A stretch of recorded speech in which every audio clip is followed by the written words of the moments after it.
में समाधि की जो अवस्था है वही आनंदवाद में आनंद भूमि की है, जहाँ पहुंचकर मनुष्य जो है वो जीव आत्मा जो है वह अपना साक्षात्कार कर लेती है और तब जीव, परम तत्व, जड़ और चेतन, ये जितनी भी अवस्थाएं हैं जीवन की, इन सब में कोई भेद नहीं रह जाता, कोई अंतर नहीं रह जाता और सभी समरस प्रतीत होते हैं। अब आनंदवाद के बाद में भी, क्योंकि आनंदवाद तो जीवन की जो है सबसे ऊंची अवस्था है जीवन की, जहाँ पर परमानंद और परमात्मा जो है वह सब एकाकार हो जाते, एकत्व हो जाता है हमारे भाव विचारों का और ब्रह्म की संरचना का। लेकिन अब तमाम तरह के दर्शन हैं, तमाम तरह के दर्शन शास्त्र हैं, तमाम तरह के दृष्टिकोण हैं, तमाम तरह की व्यवस्थाएं हैं और तरह तरह से जो है वहाँ पर दर्शन शास्त्र का जो प्रभाव है वो तमाम तरह के उपनिषदों में भी और जितने भी पौराणिक ग्रंथ हैं उनमें भी, इवन के ऐतिहासिक घटनाओं में भी अनेक अनेक आयाम जो हैं वह दिखाई पड़ते हैं।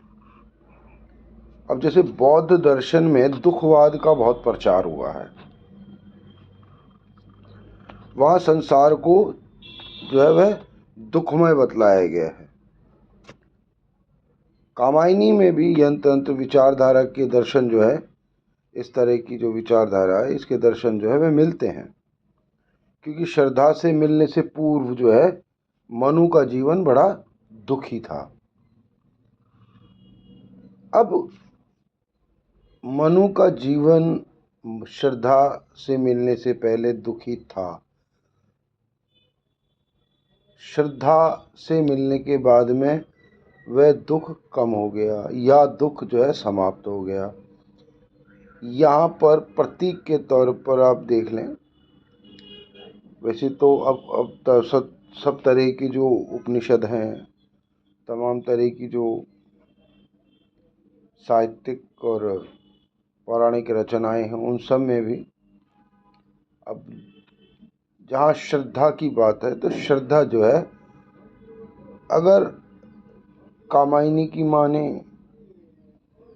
या मनु की जो दृष्टिकोण है, जहाँ पर हमने पीछे पढ़ा या जो हमें समझ आया कि श्रद्धा जो है वह शक्ति है और मनु जो है वह शिव का प्रतिनिधित्व कर रहे हैं। इसके बिल्कुल समविचार जो है वह यह है कि श्रद्धा जो है वह प्रकृति है, स्त्री जो है वह प्रकृति है, और जैसे ही प्रकृति का सानिध्य मनु को मिला वैसे ही उसके दुख जो है वह तिरोहित हो गए। दूसरा फिर है क्षणिकवाद। ये भी बौद्ध दर्शन जो है इसका ही एक अंग है। बौद्ध दर्शन में भी क्षणिकवाद जो है, इसमें भी संसार के साथ साथ आत्मा को भी क्षणिक और परिवर्तनशील बताया गया है, जबकि और तमाम तरह की जो ग्रंथ हैं, तमाम तरह की जो कथाएं हैं या पौराणिक विचार हैं, उनमें आत्मा जो है वह तो शाश्वत है। जैसे कि हमने भगवत गीता में भी पढ़ा था कि शरीर, मन और आत्मा, ये तीन तरह की जो स्थितियां हैं इस जीवन में, शरीर और मन मिलता है तो सांसारिक है और मन और आत्मा मिलता है तो परमानंद और परमात्मा। लेकिन बौद्ध धर्म के अंदर तो क्षणिकवाद जो है वहाँ पर जो कहता है कि आत्मा भी जो है वह क्षणिक और परिवर्तनशील है। अब यहाँ पर इस विचार को प्रसाद जी ने कामायनी में जो है क्षणिकवाद का भी उल्लेख किया है। चिंता सर्ग में चिंतनशील मनु को सर्वत्र प्रगति की जो विनाश लीला के दर्शन होते हैं, उसमें जीवन की अमरता एक मिथ्या तत्व प्रतीत होता है। जब कामायनी में प्रथम जो स्थिति, जो चित्र जो बना है प्रलय का, तो प्रलय की जो स्थिति थी उसके अंदर जो मनु जो है वह विचारशील होते हैं, चिंतनशील होते हैं और सर्वत्र जो प्रकृति की जो विनाश लीला जो देखते हैं, हर तरफ हाहाकार। तो अब ऐसे में जो प्रथम पुरुष है मनु, वो जीवन के प्रति जो अमरता का जो भाव जो सब तरफ बतलाया गया है, वहां पर वह उन्हें मिथ्या जान पड़ता है, उन्हें झूठा लगता है। ऐसा लगता है कि संसार जो है वह झूठा है, क्षणिक है। क्षणिकवाद की जो व्याख्या है एक तरह से वह कि सब तरफ जो है दुख ही दुख है, आनंद की कोई स्थिति है नहीं, और ये सब जितना भी है सब मिथ्या है। मिथ्या मतलब झूठ, तो खैर हम मिथ्या को हम झूठ के समसामयिक नहीं मान सकते। मिथ्या का तात्पर्य जो है ये है कि सब जो है भ्रम है, प्रलोभन है, एक अलग तरह की सांसारिक दुनिया है, और यह सांसारिक दुनिया जो है ये केवल बस इसमें अमरता जैसी जो है, शाश्वतता जैसी कोई बात है नहीं, ऐसा उन्हें लगता है। और ये इसलिए लगता है क्योंकि वह क्षणिकवाद जो दुख में जो सारी स्थितियां देख रहे थे वह उनको ऐसा ही प्रतीत हो रहा था, आभास हो रहा था। इस संसार में अमरता के स्थान पर मौन और विध्वंस, विनाश, अंधकार, अभाव, शून्यता के ही दर्शन होते हैं। यदि उन्हें सत्य लगता है तो इस संसार का सबसे बड़ा सत्य जो है वह मृत्यु है, और इसकी जो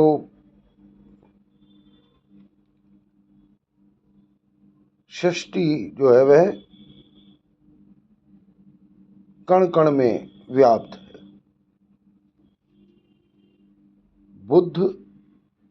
बौद्ध दर्शन जो है उसके अंदर भी बुद्ध जो है वही, चूंकि वह निराकार और आनंद जो मार्ग है जो उनका बुद्ध जी का, तो वहां पर उन्होंने मृत्यु को ही सत्य माना है, और जितनी भी व्यवस्था है वह सब जो है या तो अंधकार में है, या विनाश में है, या विध्वंस में है, या घोर शून्य में है। मतलब अभाव है वहां पे हर तरह का। तो इस जीवन की तुलना मेघमाला में निहित सौदामिनी से भी की गई है, और ये बतलाया गया है कि जीवन मृत्यु का एक क्षुद्र अंश है, और वे बिजली के समान क्षण भर में इस संसार में चमककर फिर उसी मृत्यु की शीतल गोद में विनीत जो है विलीन हो जाता है, समा जाता है। करुणा भी भाव है, विचार है, और बौद्ध दर्शन में इस तरह के व्यापक तत्वों में से एक है। इसका जो कामायनी में जो महत्वपूर्ण जो स्थान है वह महायान संप्रदाय के अनुसार जिसमें प्रज्ञा के साथ में महाकरुण का भाव रहता है, वह बुद्ध बन जाता है।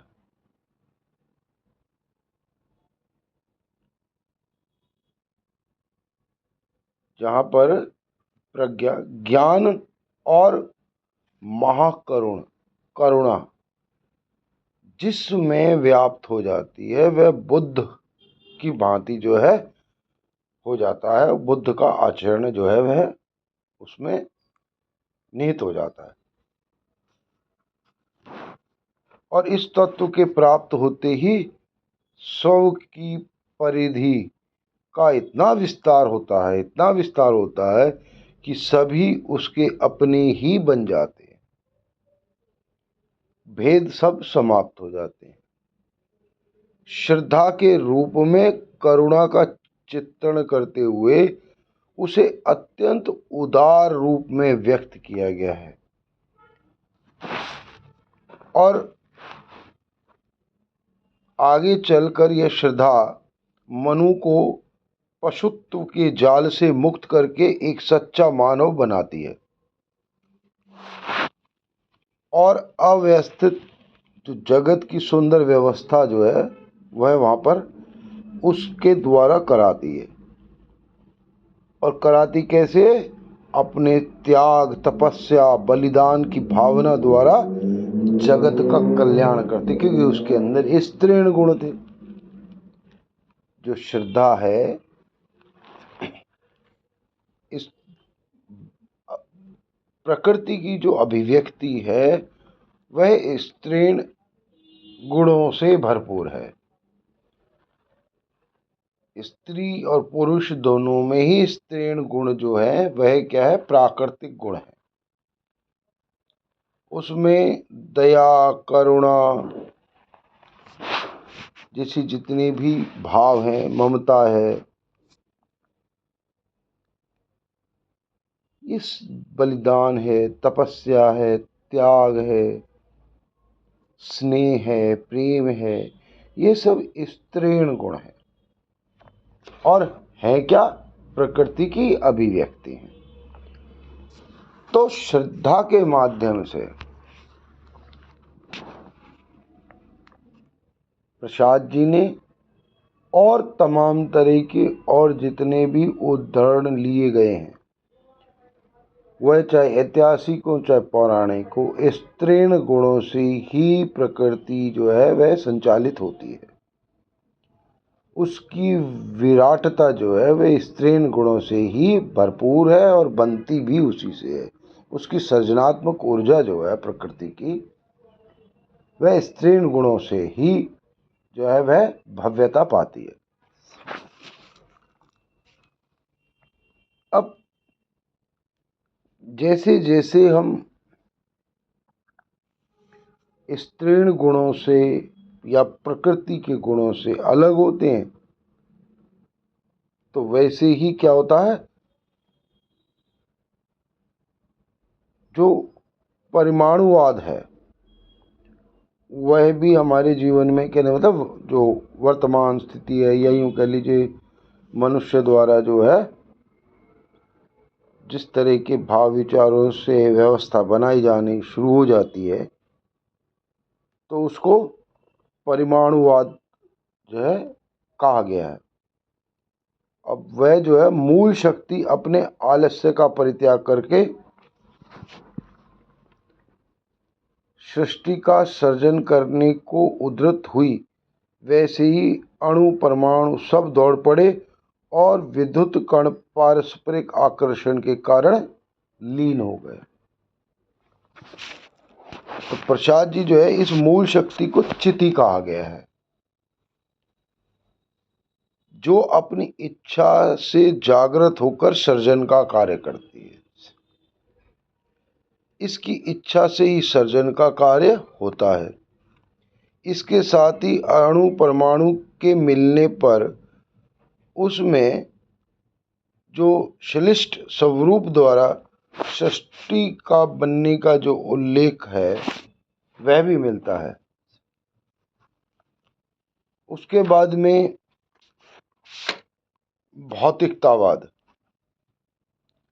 भौतिकतावादी विचारधारा के भी दर्शन जो है वह कामायनी में पात्रों के माध्यम से होता है। इस दर्शन का जो मूल आधार है वह संसार में जो कुछ भी दिखाई दे रहा है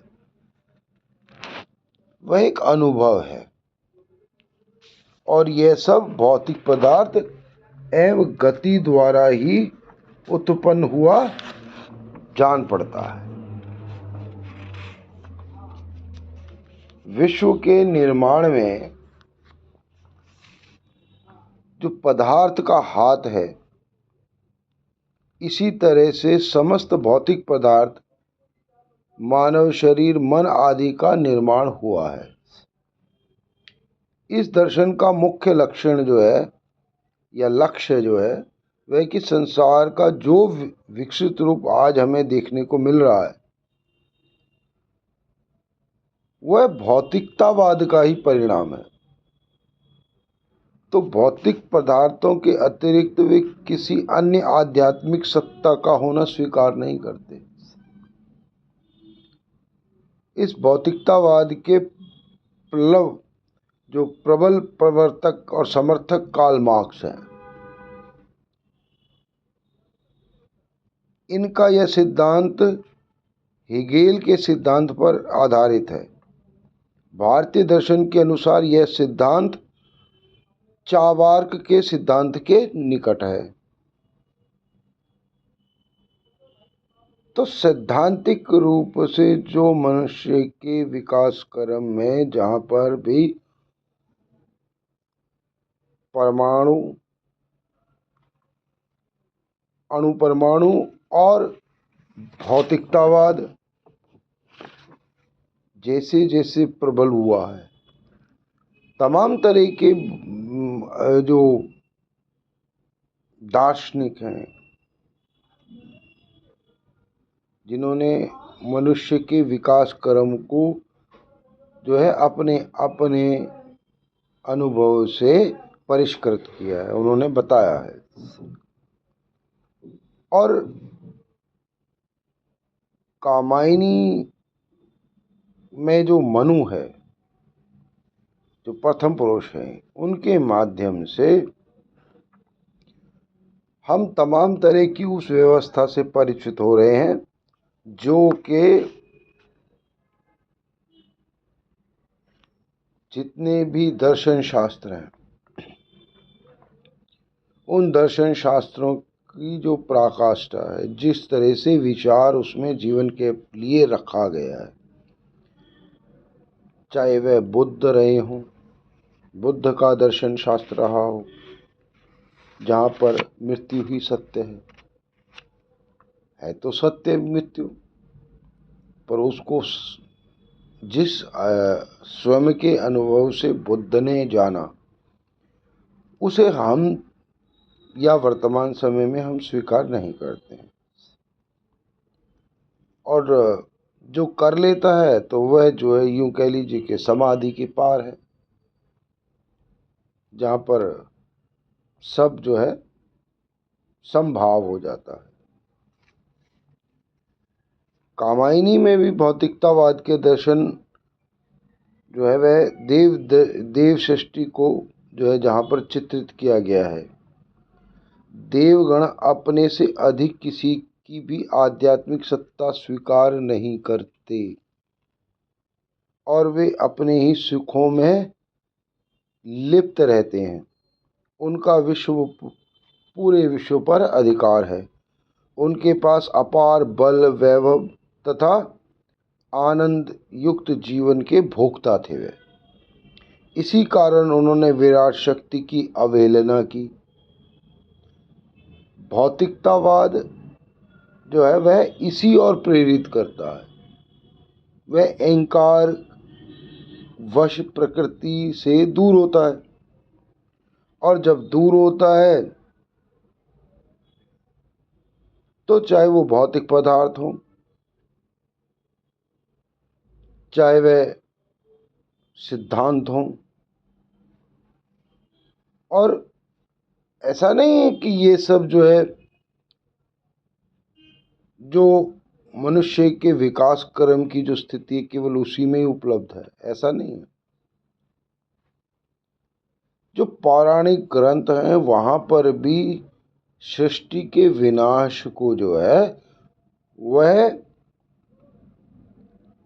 कैसे माना गया, जहाँ पर जो देवगण हैं, जो देवता हैं, जहाँ पर हिंदू मैथोलॉजी के हिसाब से